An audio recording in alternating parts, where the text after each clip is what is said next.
welcome back. I'm Kirby Kramer, and today I want to share with you something really cool. I think we'll call this Kramer's Classic Cycles. So I've been lucky to come up with some pretty cool motorcycles over the years, and I was pondering a question. So if you took the first production rotary motorcycle ever made and compared it with the most popular, which one's better? Well, I'm going to answer that question today. Over here we have the world's first production motorcycle with a rotary engine. It came out in 1974. It's a Hercules W2000. It's about 30 horsepower, 300 cc's, and it's very simple and light, very fun to ride. Then in 1974, Suzuki came out with their answer for a production rotary motorcycle. And they wanted theirs to be state-of-the-art. In fact, they hired an astronaut to help introduce it. This is the most complicated rotary that I think was ever put in production.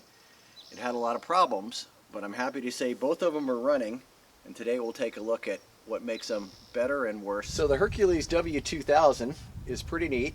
It's only about 390 pounds, so relatively lightweight. You'll notice up front here that on some of these older bikes it's hard to get parts, and I could not get the brake bleeder to work. So it doesn't have a spark plug in the front brake. It's a 10mm fine pitch plug, but it works pretty good at just capping off the brakes. The motor on these is really interesting. It's very small. The actual engine is just this bit here. This is all transmission, and in taking it apart I found out the transmission was actually built by KTM, the motor by Sachs. Inside here is a giant fan which blows cooling air over the engine around these fins and out the sides. It's very simple, works really well. Just a Bing carburetor up top, which was easy to rebuild. This bike had sat in a gentleman's breakfast area for 25 years. Then he passed away and I bought the bike. It was full of dried gasoline about up to here, so it took quite a bit of work to get it going. It actually runs really well and has less than 1,000 miles on it. Some of you may know rotary engines run very hot. The exhaust is about 1,700 degrees, several hundred degrees hotter than a standard piston engine. To try and deal with that, both of these bikes have dual exhaust, even though they only have a single exhaust port. And on this bike, the exhaust goes over to the other side, goes through two exhaust pipes in an effort to try and keep things cool. They also have a very unique baffling system which is designed to try and tone the vibrational noise that comes from the unique exhaust system. I find even at low RPMs I like to ride with earplugs. In a minute we'll start them up and you'll see it sounds kind of like a outboard motor, but when the motor's not underwater. So the RE5 was going to change the motorcycle world, according to Suzuki. It's very complicated. It was in production for several years. It's about 62 horsepower, single rotor, 500 cc's, but had a dry weight of 507 pounds, and it feels like 600 pounds when you ride it. It also has oil injection, mixes the oil at about 100:1. The Wankel, by contrast, the Hercules, you premix, and it takes a really thick 25:1 ratio. You can see down here on the exhaust these little vents in the front, and the header actually has cooling fins on it as well.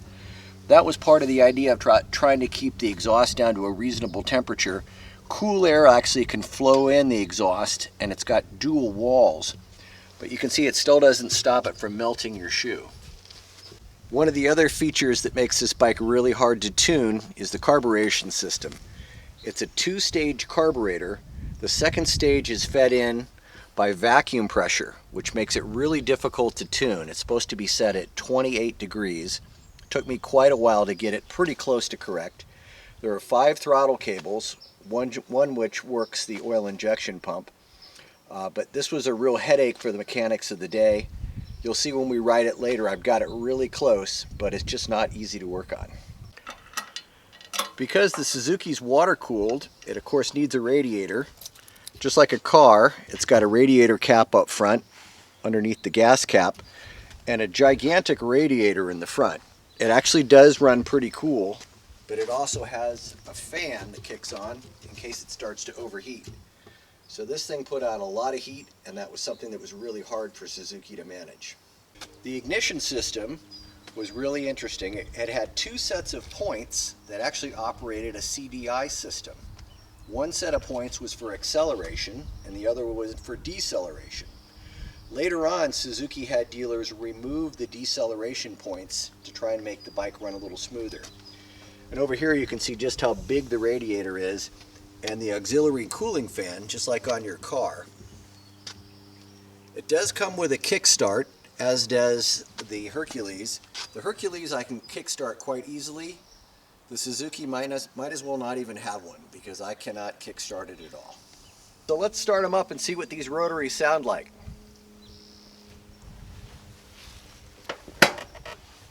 Fuel on, choke is on, key on.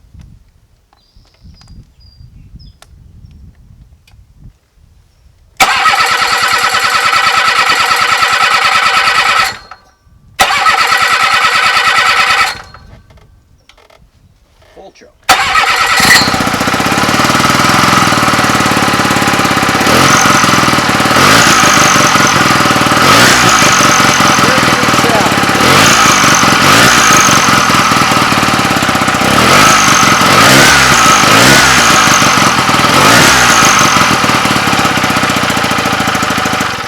All right, let's try the Suzuki.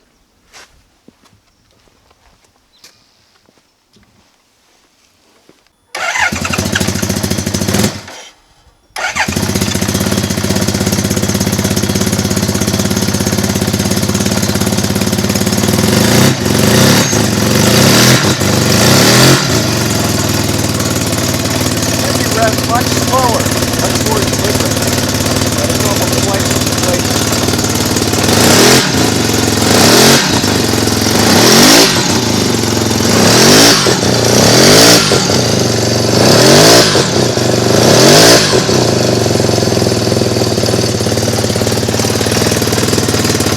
All right, let's take it for a ride.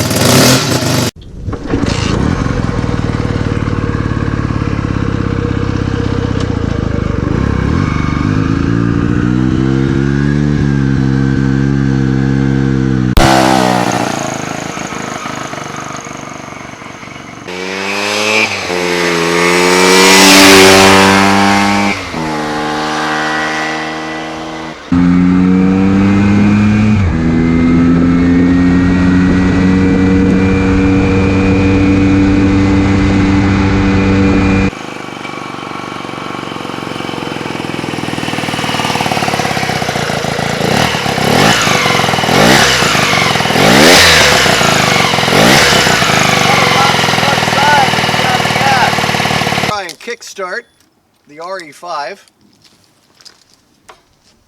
and I'm pretty good at kickstarting.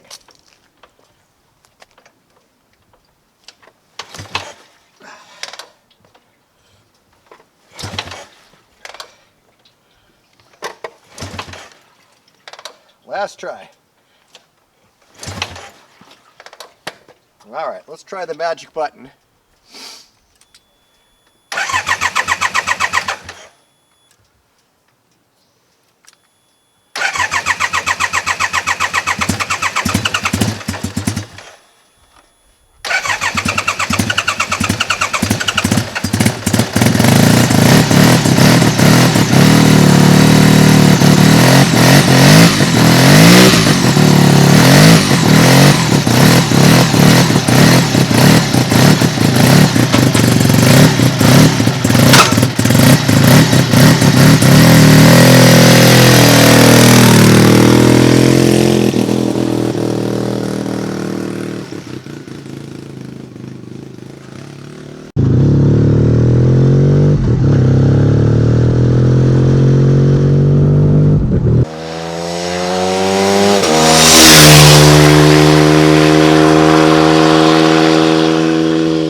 favorite?